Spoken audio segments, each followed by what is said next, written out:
ایک شخص نے بیوی کو طلاق دے دی. جب وجہ بیان کرنے پر پتہ چلا کہ یہ کہتا ہے کہ یہ ہر وقت موبائل پر دوستوں کے ساتھ بات چیت کرتی اور میسج کرتی، چیٹنگ کرتی اور گفتگو میں مصروف رہتی. اسے پیغام اس کا شوہر بھیجتا تو وہ یا تو پڑھتی نہیں تھی، رش بہت ہوتا تھا، لوڈ ہوتا تھا، تو یہ ساری چیزیں ہوتی تھیں، جواب نہیں دیتی تھی.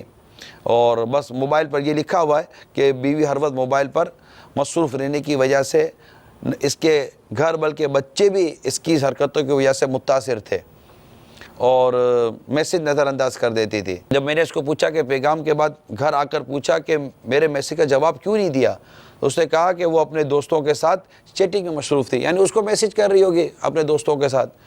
تو لکھا ہے کہ بس پھر کیا تھا، اس کی یہ بات سنتے ہی وہ غصے میں آ گیا اور اس نے بیوی کو طلاق دے دی. کہتے ہیں کہ اس نے کئی مرتبہ بیوی کو سمجھایا تھا کہ گھر پر توجہ دو، لیکن وہ اس کی بات کو نظر انداز کر دیتی تھی اور موبائل پر لگی رہتی تھی. تو یہ ایک ہے کہ، اور یہ بھی بتا دوں کہ یہ بہت سارے پیپر ہیں میرے پاس کہ سوشل میڈیا اور یہ جو موبائل ٹیلی فونیا ہے نا، یہ اس وقت طلاق کے بڑھنے اور گھر کے ٹوٹنے کا بہت بڑا سبب بن رہا ہے. آپ یہ غور کر لیں، جو اسپیشلی جو اسلامی بہنیں ہیں، کہ ٹھیک ہے آپ کے پاس اگر موبائل ہے یا یہ وہ ہے، موبائل کی وجہ سے، موبائل پہ گفتگو کرنے کی وجہ سے، موبائل پر لگے رہنے کی وجہ سے آپ کے گھر کا بہت نقصان ہو سکتا ہے.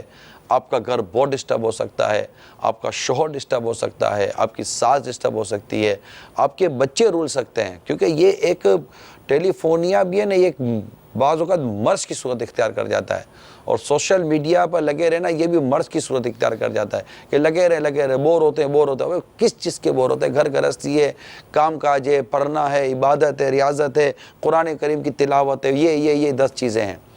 تو یہ بنیادی بات عرض کر دوں کہ عقل مند بیوی کی میں نے علامت جہاں پڑھی ہے، عقل مند بیوی کی ایک بہت پیاری علامت یہ ہے کہ یہ ہر اس عادت کو چھوڑ دیتی ہے کہ جس سے تنازع ہوتا ہو. یہ عقل مند بہو کی علامت میں نے پڑھی تھی کتاب میں، کیونکہ اس سے گھر خوشحال رہتا ہے.